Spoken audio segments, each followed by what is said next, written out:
அன்பு தமிழ் சொந்தங்களுக்கு என் அன்பான பணிவான வணக்கங்கள். நேற்றைய தினம் எங்களுடைய தாயக பூமியிலே கர்த்தால் அறிவிக்கப்பட்டிருந்தது. அந்த கர்த்தாலானது படுதோல்வியடைந்து குப்புற விழுந்ததை நாங்கள் எல்லோரும் அறிந்த விஷயம்.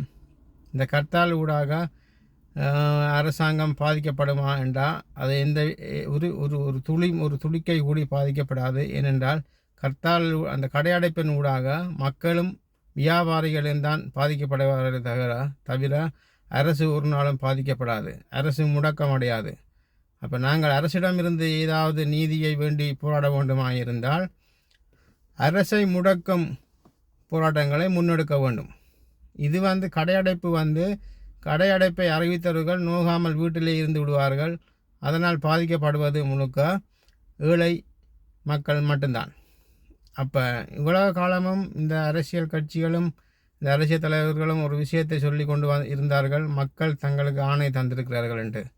ஆனால் நேற்றைய தினம் மக்கள் ஒரு செய்தியை இவர்களுக்கு சொல்லியிருக்கின்றார்கள், உங்களுக்கு நாங்கள் எந்த ஒரு காலத்திலையும் ஆணை தரவில்லை என்பதை மக்கள் சரியான ஒரு பாடமாக புகட்டி இருக்கின்றார்கள். அப்போ இனிவரும் காலங்களிலாவது இந்த போலி தமிழ் தேசிய அரசியல்வாதிகள் தங்களுடைய அரசியலை முன்னெடுக்காமலுக்கு மக்களுடைய அரசியலை மக்களுடன் சேர்ந்து முன்னெடுக்க வேண்டும். இந்த கர்த்தாலானது தனிப்பட்ட ரீதியாக அறிவிப்பதென்பது ஏற்றுக்கொள்ள முடியாத ஒரு விஷயம். இதுக்கு முதலும் பல போராட்டங்கள் எங்களுடைய தாய பூமியில் நடந்திருக்கின்றது.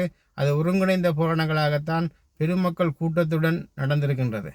அது அனைத்து தரப்புகளாலும் ஒருங்கிணைக்கப்பட்டு கலந்து ஆலோசிக்கப்பட்டு முன்னெடுக்கப்பட்ட போராட்டங்கள். ஆனால் நேற்றைய தினம் அறிவிக்கப்பட்ட போராட்டமானது கடையடைப்பு போராட்டமானது யாருடனும் கலந்து ஆலோசிக்காமல் தங்களுடைய ஒரு மிலைச்சத்தனமான போக்கிலே அந்த கடையடைப்பு போராட்டத்தை அறிவித்தார்கள்.